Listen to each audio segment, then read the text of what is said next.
The sun slowly set on the horizon, casting golden rays across the deck of the massive aircraft carrier, USS Abraham Lincoln. Waves gently lapped against the hull, but in the heart of Lieutenant Commander Robert Jacobs, a storm was brewing. This distinguished officer, known for his discipline and dedication, had devoted 20 years of his life to serving his country. At 42, his life seemed to be the picture of success. A stunning and unique wife, two bright and talented children, and a peaceful home in a leafy neighborhood of Brooklyn, New York. Yet something in this perfect picture had lost its enduring shine. Elizabeth Jacobs, his wife, was a woman of breathtaking beauty and a spirited soul. As an interior designer, she had the remarkable ability to transform any space into a dreamlike haven. Their life seemed like a fairy tale, nights filled with laughter, weekends of backyard barbecues, and charity events where Elizabeth charmed everyone with her grace and skill. Their two sons, 10-year-old Max and 8-year-old James, were the heartbeat of the family. Max, calm and steady like his father, contrasted with James, whose boundless energy made him the center of attention wherever he went. Robert gave everything for his family. Every time he returned from the sea, he immersed himself completely in their lives, helping with school projects, attending his son's games, and sharing intimate moments with Elizabeth. But beneath this flawless image, shadows quietly lurked. Robert could feel something was changing. Elizabeth was no longer the woman she once was. Her brief phone calls, distracted demeanor, and frequent glances at the clock unsettled him. Yet Robert, with a heart too loyal to doubt, attributed these changes to his own fatigue and the pressures of his demanding job. The only constant presence that seemed to ease the tension was Nicholas Benson, Robert's best friend since high school. Nicholas, a successful real estate agent, was more than just a friend. He was a member of the Jacobs family. In Robert's long absences, Nicholas was always there, taking the kids to the park, helping with household chores, and offering his steady companionship. But in the shadows, a far darker truth was taking root. For years, Elizabeth Jacobs had stood as the faithful wife at the center of this marriage. But Robert's long absences had carved deep fissures in her heart. She was no longer just a wife, but a woman trapped between her duties and her suppressed dreams. Nicholas Benson had become more than a family friend to Elizabeth. He had become her sanctuary. His humor, his warm glances, and his uncanny ability to understand her silences broke barriers that should have remained intact. Late-night calls, lingering looks, and whispers of secrets. They had crossed lines they never should have. One fateful night, Elizabeth surrendered to the magnetic pull between her and Nicholas. She told herself it was only a moment of weakness, but that night quickly spiraled into many more. A secret and dangerous affair had taken shape, hidden rendezvous, stolen glances at family gatherings, and brief notes filled with forbidden confessions. But guilt rarely remained silent for long. Every time Elizabeth looked at Max, she was consumed by an unbearable guilt. The undeniable resemblance between Max and Nicholas was a silent scream, a truth she prayed Robert would never notice. Nicholas, too, was ensnared in this web of lies. He loved Elizabeth deeply, but every time he saw Max and James, a storm of conflicting emotions tore through him. He wasn't just Elizabeth's secret lover, he was the biological father of Max and James, a truth so destructive it could obliterate their lives if revealed. What neither Elizabeth nor Nicholas knew was that Robert Jacobs, with all his years of experience as a senior officer, had begun to sense that something was amiss. Doubts and suspicions gnawed at his mind, growing louder with each passing day. His homecomings were no longer peaceful. Elizabeth's fleeting glances, her unusual silences, and the unshakable feeling of something being wrong were leading him toward a bitter reality he couldn't yet define. And that reality finally came crashing down with full force on a sunny Saturday afternoon. On a hot summer afternoon, Robert Jacobs was playing baseball with his son Max in the backyard. Max's skill always amazed him, but that day, when Max performed a perfectly executed curveball, Robert felt curious. He asked, "Who taught you that throw?" Max replied simply, "Uncle Nicholas." Robert froze, shocked. He had known Nicholas Benson since their training days in the Navy, and he knew baseball had never been Nicholas's interest. How could he teach such a complex technique? As Max continued talking, Robert's mind filled with unanswered questions. Why was Nicholas spending so much time with Max? A few weeks later, Robert noticed another behavior that deepened his suspicions. Elizabeth, his wife, became more protective of her phone. She would leave it face down on the kitchen counter most of the time, or take calls in another room. One time, when Robert spontaneously suggested a surprise visit to her workplace, Elizabeth reacted unnaturally. With a hurried smile, she said, "No, that's not necessary." The nervousness in her voice lingered in Robert's mind long after the conversation. Determined to uncover the truth, Robert began observing Elizabeth's behavior. One night, when she left her phone unattended on the table, Robert seized the opportunity to check her messages. Although he didn't find clear evidence of infidelity, the tone of her conversations with Nicholas was unusually intimate. Additionally, deleted messages caught his attention, deepening his suspicions. But the final blow came when Robert discovered an old family photo album. While flipping through pictures of birthdays and past holidays, he noticed something strange. Nicholas was present in almost every family moment. What disturbed him more was the striking resemblance between Max and Nicholas. The shape of the jawline, the curve of the nose, even the color of the eyes. Robert could no longer stay silent. He resolved to uncover the truth with undeniable evidence. Under the pretense of a school science project, he collected DNA samples from Max and James, his other son, and sent them for analysis. When the results arrived, his nightmare became reality. Neither child was biologically his. Armed with this bitter truth, Robert's doubt turned to anger. He began gathering evidence meticulously, just as he would during a naval mission. He examined bank statements and found unexpected expenses coinciding with Nicholas's visits. Late-night calls and countless messages between Elizabeth and Nicholas all pointed to an affair that had lasted for years. That night, Robert confronted Elizabeth with a cold calmness. "Are the boys mine?" he asked in a quiet but seething voice. Elizabeth's face went pale. She stammered, "What are you talking about?" Robert showed her the DNA test results. "Don't lie to me, Elizabeth. I know everything," he said. Tears began streaming down Elizabeth's face. She admitted to her relationship with Nicholas, but tried to justify her betrayal by blaming the loneliness caused by Robert's long absences. However, Robert was no longer willing to accept excuses. This wasn't just a betrayal, it was a life built on lies. The confrontation with Nicholas was even more tense. Robert found him at a local bar, placing a picture of Max and the DNA test results sharply on the table. "You betrayed me," Robert said in a cold voice. Nicholas tried to defuse the situation, claiming it was a mistake, but the icy look in Robert's eyes showed there would be no forgiveness. That night, Robert left the bar with his mind filled with plans for revenge. Robert Jacobs, the naval officer, was a man who could not tolerate betrayal. This backstab was too much to bear. His life, his family, everything had turned to ashes. But he wouldn't let these wounds go unpunished. He decided his revenge would be precise and calculated, like any mission he had ever carried out. He came up with the idea of organizing a family gathering. The invitation seemed innocent, but in reality, it was the first step in executing his plan. Robert Jacobs, a man known for executing his plans with precision and mastery, played his role in this final game perfectly.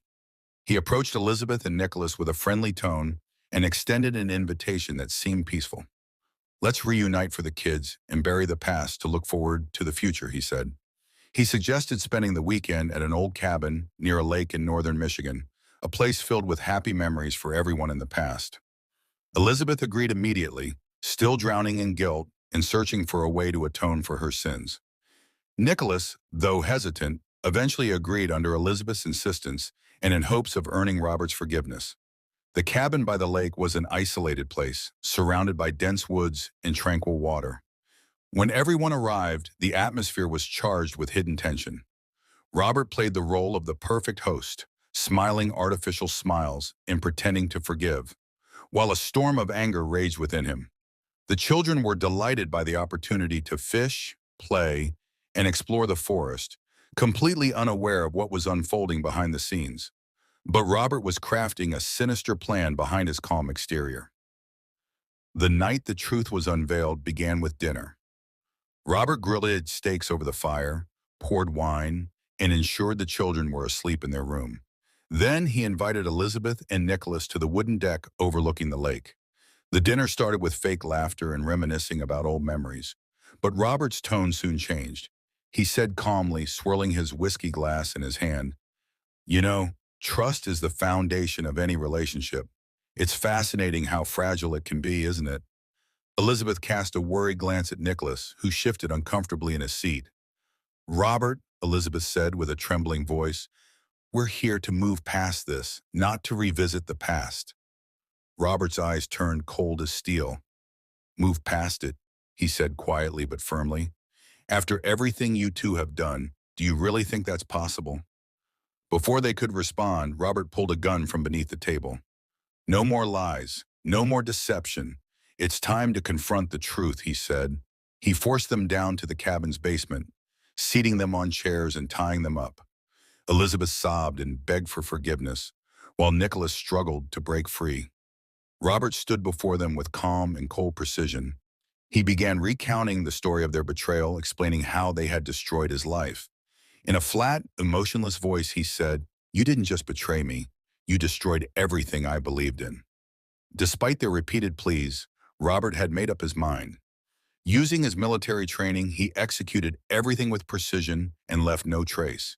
He killed them both quickly and buried their bodies deep in the forest, in a place where no one would ever find them.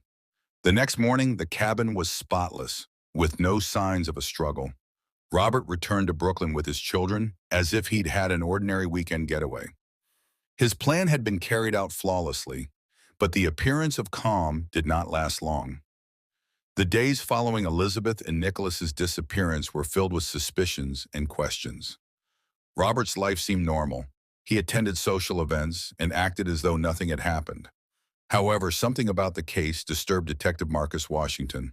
Marcus Washington, a clever and talented detective with the NYPD, had been assigned to investigate the case. From the very beginning, he doubted the theory of a romantic escape between Elizabeth and Nicholas. Why would two people disappear without leaving a trace, abandoning their family and lives behind? He began digging into the case. He examined calls, messages, and financial reports. Compelling evidence began to emerge. Repeated calls between Robert, Elizabeth, and Nicholas before their trip to the cabin. Most intriguing of all, the last calls had ended just hours before their disappearance. Marcus, with years of experience uncovering the truth, realized this story was far more complex than it appeared. His suspicions were turning into certainty. Detective Marcus Washington, a veteran investigator with the NYPD known for his meticulous approach, had focused all his energy on the case of Elizabeth Jacobs and Nicholas Benson's disappearance. While his colleagues leaned toward the theory that the two had eloped together, Marcus was skeptical. There was something about Robert Jacobs' story, Elizabeth's husband and Nicholas' best friend, that didn't add up. Marcus decided to broaden his investigation, conducting interviews with friends, family, and neighbors. Among those he spoke to was one of Robert's close neighbors, who shared some unusual details. The neighbor mentioned noticing Robert loading heavy items into his car in the days leading up to the trip to the cabin, items like plastic sheets, a shovel, and toolboxes. These seemed more like preparations for a construction project or something suspicious, rather than a family getaway. The investigation took a significant turn when Marcus managed to obtain surveillance footage from a gas station near the road to the cabin. The footage showed Elizabeth and Nicholas stopping to refuel. They entered the store, made some purchases, and appeared completely unaware of what was coming. However, what puzzled Marcus was that subsequent footage didn't show them leaving or continuing their journey. Why had their trail vanished so abruptly? Determined to uncover the truth, Marcus decided to search the cabin. The cabin, located in a secluded area surrounded by dense woods and overlooking a serene lake, initially appeared calm and unassuming. But as Marcus and his team began a detailed search, a sense of unease settled over them.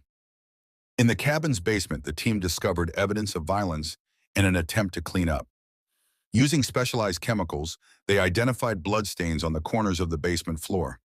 Though the area had been carefully scrubbed, it wasn't enough to erase all traces. Marcus and his team were now certain that the basement had been the scene of a crime. Their search extended to the surrounding areas of the cabin. It wasn't long before they stumbled upon a horrifying discovery.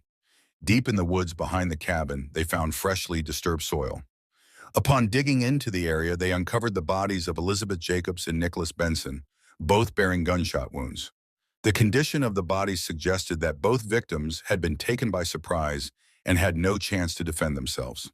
With the evidence becoming clearer, Marcus became convinced that Robert was the perpetrator of these murders.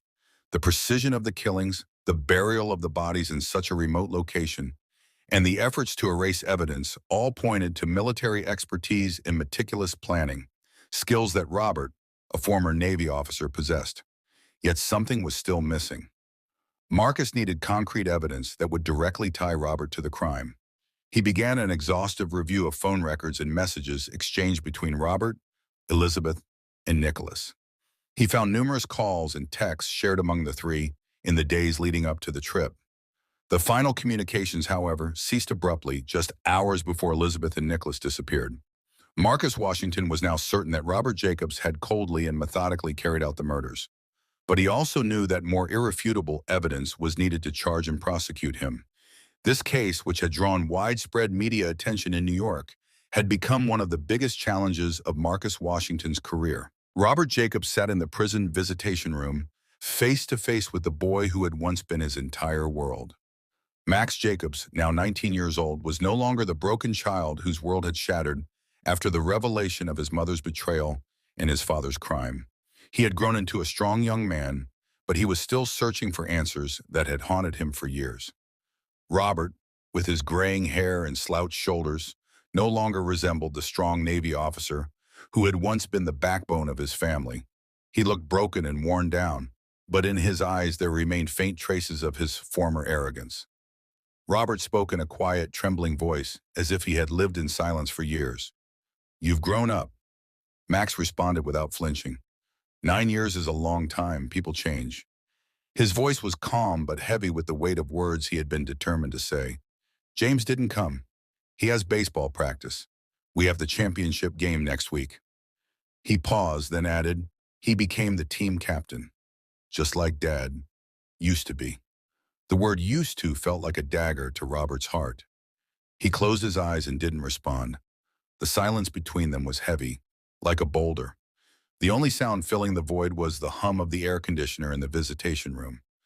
Robert took a deep breath and said quietly, "Ask." Max leaned forward slightly, locking eyes with his father. "My question isn't why you killed Nicholas and Mom. I've made sense of that. Betrayal, anger, all of it. But why did you keep pretending to be the grieving father afterward? Why did you continue that lie?" Robert lowered his head, staring at his trembling hands for a moment. Then he looked up, his eyes filled with regret and pain. "For you, and for James. I didn't want you both to lose everything. I thought if I kept the lie going, maybe you could have a normal life. If I presented myself as a victim, maybe you'd hurt less." Max squeezed his eyes shut and said, "Normal? Do you think a child can live a normal life knowing his father is a murderer and that his mother and best friend are dead?" His voice rose slightly, but he kept his composure. Robert had no response.